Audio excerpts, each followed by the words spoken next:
नमस्कार। अभी आप चिंतित हैं अपने बच्चों की पढ़ाई के लिए। अगर आपके बच्चे नहीं पढ़ रहे हैं किसी कारणवश या लाख कोशिश करने के बावजूद भी उनके ज़हन में पढ़ाई की बात समझ में नहीं आ रही है, तो ऐसे में क्या करना चाहिए या बच्चों में किस तरह की प्रवृत्ति होनी चाहिए, बच्चों का संस्कार कैसा होना चाहिए। आपने सुना होगा, चाहे किसी भी मज़हब से आते हों, कि प्रातःकाल उठे रघुनाथा, मातु पिता गुरु नाम ही माथा। और आज भी सुबह के ब्रह्म मुहूर्त में मंदिर की घंटी बजती है, मुस्लिम अजान देते हैं, गुरुद्वारा में गुरु को याद किया जाता है और चर्च में भी घंटा बजता है। तो निश्चित तौर से कहीं ना कहीं पे कोई ना कोई गलतियां हो रही है जिससे बच्चे पढ़ नहीं पा रहे हैं। उसके कई कारण हैं। पहला कारण यह है कि उनका दिनचर्या ठीक नहीं है। दूसरा कारण है फास्ट फूड का खाना। तीसरा कारण है उसके संस्कार और संस्कृति का विकास नहीं होना। चौथा कारण है जिसकी माँ हो ज्ञान बच्चे बनेंगे कैसे महान वाली बात है। ये मैं नहीं कहता, शास्त्रों की बात है।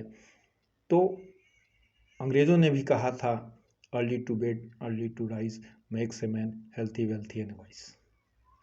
कहने का मतलब है कि हर कोई यह जानता है, समझता है, लेकिन अगर शिक्षित माँ है, शिक्षित पत्नी है, शिक्षित लोग हैं, तो निश्चित तौर से वह बच्चा शिक्षित ही होगा।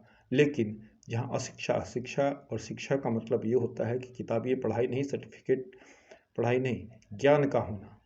और ज्ञान जिसके पास होगा वही शिक्षित होता है।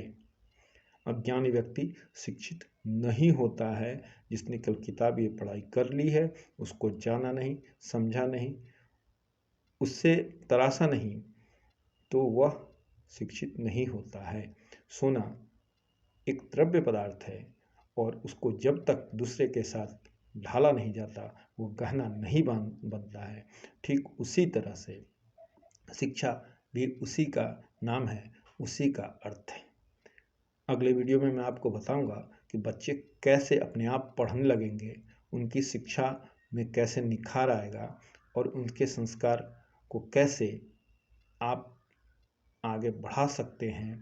पर ज़रूरत इस बात की है कि हम तमाम लोग मिलकर एक आदर्श समाज बनाएं, एक अच्छे राष्ट्र का निर्माण करें। एक अच्छा परिवार से एक अच्छा समाज बनता है और एक अच्छे समाज से एक राष्ट्र का निर्माण होता है।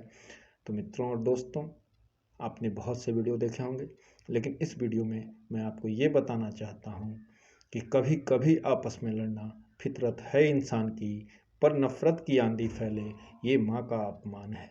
आपस में लड़ना ये मनुष्य का स्वभाव है, पर नफ़रत नहीं होनी चाहिए। अगर दिलों में नफ़रत हो गई तो निश्चित तौर से वह घर, वह समाज, वह राष्ट्र बर्बाद हो जाता है। किसी ने ठीक ही कहा है कि जब नाश मनुष्य पर छाता है, पहले विवेक मर जाता है। धन्यवाद।